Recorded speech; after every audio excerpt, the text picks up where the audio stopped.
পবিত্র রমজান মাসকে সামনে রেখে উত্তর দিনাজপুর জেলার ইসলামপুর ব্লকের কমলাগাঁও সুজালি গ্রাম পঞ্চায়েত এলাকায় এক নজিরবিহীন ইফতার মাহফিলের আয়োজন করলেন অঞ্চলের তৃণমূলের কমলাগাঁও সুজালি অঞ্চলের অঞ্চল প্রেসিডেন্ট এবং এলাকার পরিচিত সমাজসেবী আব্দুস সাত্তার।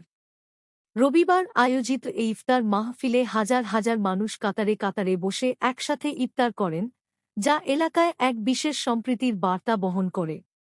ইফতার মাহফিলের পাশাপাশি এলাকার দুস্থ মহিলা ও গরিব মানুষের হাতে বস্ত্র তুলে দেওয়া হয়। এছাড়াও ঈদকে সামনে রেখে বেশ কয়েকজন অভাবী পরিবারের মধ্যে সেমাইসহ প্রয়োজনীয় সামগ্রী ও সামান্য আর্থিক সহায়তাও প্রদান করা হয়। এই মানবিক উদ্যোগকে ঘিরে এলাকায় ব্যাপক প্রশংসা শোনা যায়। অনুষ্ঠানে উপস্থিত বক্তারা আব্দুস সাত্তারকে গরিবের বন্ধু বলে অভিহিত করে সংবর্ধনা জানান। স্থানীয়দের মতে, দীর্ঘদিন ধরে তিনি অসহায় মানুষের পাশে দাঁড়িয়ে সমাজসেবামূলক কাজ করে চলেছেন। ফলে ধীরে ধীরে তিনি সুজালি অঞ্চলে গরিব মানুষের মসিহা হিসেবেও পরিচিতি পাচ্ছেন। এই ইফতার মাহফিলে উপস্থিত ছিলেন ইসলামপুর ব্লকের ৪ নম্বর জেলা পরিষদ আসনের সদস্যের স্বামী জাহিদুল রহমান, ইসলামপুর ব্লক কংগ্রেসের সহসভাপতি কামাল উদ্দিন, সুজালি অঞ্চলের প্রধানের প্রতিনিধি লতিফুর রহমান সহ একাধিক বিশিষ্ট ব্যক্তি ও এলাকার গণ্যমান্য মানুষ। হাজারো মানুষের উপস্থিতিতে আয়োজিত এই ইফতার মাহফিলকে ঘিরে এলাকা জুড়ে উৎসবের আবহ তৈরি হয় এবং সম্প্রীতি ও মানবিকতার এক উজ্জ্বল দৃষ্টান্ত স্থাপন করে এই উদ্যোগ। দেখেন, এইবারে শুধু নয়, আমি বারবার করি, গতবারে করেছিলাম, আজকেও হচ্ছে, আগামী দিনেও হবে। তো আজকে ইফতার পার্টিতে আমাদের যা সমাবেশ, যতটুকু আশা করেছিলাম, আশা করা যায় ওর থেকে বেশিই এসেছে। সেই জন্য সবাইকে ধন্যবাদ দিচ্ছি। আর ইফতার পার্টিতে কিছু বস্ত্র বিতরণ করলাম। কেউ যদি বাকি থাকে তাহলে আসতে পারে, আমার এখানে এসে ওরা নিয়ে যাবে। কারণ যে আজকে যারা এসেছিল মহিলাগুলা এবং পুরুষগুলা, তাদেরকে আজকে কাপড় বিতরণ করা হলো, বস্ত্র বিতরণ। যদি কেউ আরও জরুরতমন্দ যাদের আছে যদি আসতে পারে তাহলে অবশ্যই তাদের মানুষকে বস্ত্র বিতরণ প্রায় হবে। আজকে যে এসেছিল মোটামুটি 100-র কাছাকাছি।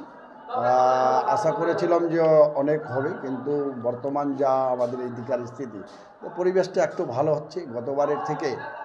এবারে কিছু কম এসেছে, কারণ তো গতবারে আমার লাস্ট টাইমে হয়ে গেছিলো।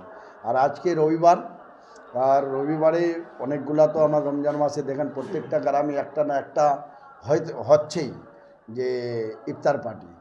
তো আশা করা যায় 10 রোজার আগে যদি করে নিতে পারতাম তাহলে আরও সমাবেশ বেশি হতো। না না না, এটা আমাদের পার্সোনাল, আর আমি প্রত্যেক বছরই করি, আগামী দিনেও করব। অতিথি হিসাবে দেখেন, এইগুলো তো যেগুলা মৌলানা, আলিমে দিন বা মাদ্রাসার বাচ্চাগুলো, ওগুলাই ছিল। আর আমাদের জেলা পরিষদ, ব্লকের ভাইস প্রেসিডেন্ট বা বিভিন্ন যে প্রধান কর্মীনার, যেগুলা দায়িত্বই আছে পঞ্চায়েতের, ওগুলা তো এসেছিলই। আর ব্লক প্রেসিডেন্ট এখনও রাস্তায় আছে, উনিও আসতেছে। তো আশা করা যায় আপনাদের সামনে যে ইফতার মেহফিল, তাদের আশেপাশে যে আমরা একটা ভালো একটা পরিবেশ তৈরি করতে পেরেছি। আগামী দিনে চেষ্টা করব এর থেকে আরও ভালো করে। দেখেন, এখানে আমাদের তো 2000 চেয়ার টেবিলই করা হয়েছে। তারপরে যে নিচে কিছু মহিলাদের বসানো হয়েছে, কিছু পিছনে কিছু বাচ্চাদের, যেগুলা বড় বয়স্কগুলা বাচ্চাকে নিয়ে আছে, টেবিলে জায়গায় পাচ্ছে না, ও খেতে দাঁড়িয়ে খেতে হবে, তো তাদের জন্য নিচেই ব্যবস্থা করেছি, ওদিকে বসে আছে। আর টোটাল সংখ্যাটা কী হবে সেটা তো এক্স্যাক্টলি বলা যাবে না, প্রায় 3500 প্লাস বর্তমান যে বসে আছে। দাদা, আপনাকে কিন্তু বক্তব্যের মাধ্যমে অনেকে বললো যে আপনি গরিবের বন্ধু বলে আপনাকে। দেখেন, যতটুকু আমাদের দ্বারা পসিবল সেটা আমি করছি বা আগামী দিনে করব। আর আশা করা যায় আগামী দিনে আরও ভালো করার চেষ্টা করব। বস্ত্র বিতরণের পাশাপাশি একটা প্যাকেট দেওয়া হলো, কি আছে?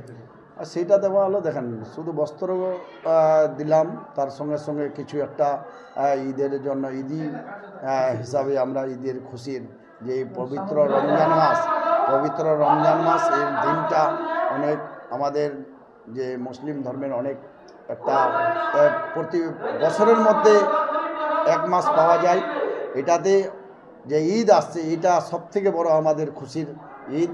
সবথেকে যতগুলাই আমাদের তেওহার আছে তেওহারের মধ্যে সবথেকে বেস্ট আমাদের এই ঈদ উল ফিতরটাকে যেটা